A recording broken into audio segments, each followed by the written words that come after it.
ఓం నమో భగవతే శ్రీరమణాయ. జూన్ 18, 1935. భాషణములు 55. భక్తుడు రాముడు, కృష్ణుడు మొదలైన దివ్యమైన నామముల జపం వల్ల అద్వైత అనుభవం కలుగుతుందా అని అడిగాడు. మహర్షి: కలుగుతుంది. భక్తుడు: సాధనలలో జపం చాలా క్రింది తరగతికి చెందినది కదా. మహర్షి: నిన్ను చెయ్యమన్నది జపమా, సాధనలలో హెచ్చుతగ్గులను నిర్ణయించమనే? భక్తుడు: మౌనం, జవాబు లేదు.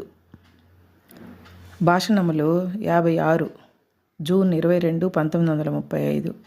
20 ఏండ్ల యువకుడొకడు ఆత్మానుభవం పొందేదెలా అని అడిగాడు. మౌనంగా కూర్చొని గంట పైగా బదులుకై వేచి అంతట లేచిపోబోతూ మళ్ళీ అడిగాడు. ఆత్మానుభవం పొందేడెట్లా?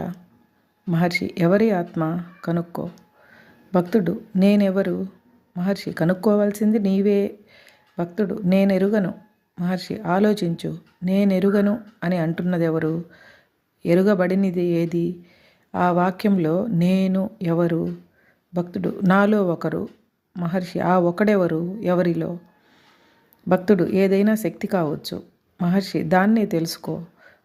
భక్తుడు: బ్రహ్మానుభవం పొందేదెట్లా? మహర్షి: నిన్ను నీవు తెలుసుకోకుండా బ్రహ్మాన్ని తెలుసుకోవాలనుకోవడం ఏమిటి? భక్తుడు: శాస్త్రాలు బ్రహ్మము సర్వమయుడు అన్నాయి కదా. ఆ సర్వం నన్ను కూడా కలిపే కదా. మహర్షి: ఆ నన్నులోని నేనును వెతుకు. బ్రహ్మము వెదికేందుకు కావలసినంత సమయం ఉంది. భక్తుడు: నేను ఎందుకు పుట్టాను? మహర్షి: ఆ పుట్టినదెవరు? నీ ప్రశ్నలన్నిటికీ బదులు అదే. భక్తుడు: అయితే నేనెవరు? మహర్షి చిరునవ్వుతో: నీవు నన్ను పరీక్షించడానికి వచ్చావా, అడిగి తెలుసుకోవడానికా? నీవెవరో నీవే చెప్పాలి. భక్తుడు: గాఢ నిద్రలో జీవుడు దేహాన్ని వీడి మరెక్కడో ఉండిపోతుంది. అది దేహంలో మళ్ళీ ప్రవేశించినప్పుడు నేను మేల్కొంటాను, అవునా? మహర్షి: దేహాన్ని వీడినది ఎవరు? భక్తుడు: బహుశా ఏదో శక్తి. మహర్షి: ఆ శక్తిని కనుక్కో. భక్తుడు: దేహాన్ని పాంచభౌతికము అన్నారు. ఆ పంచభూతాలు ఏవి? మహర్షి: నిన్ను తెలియని నీవు పంచభూతాలను తెలుసుకోవాలనుకోవడం ఏమిటి?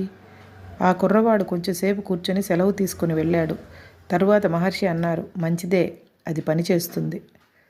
హరే రమణ.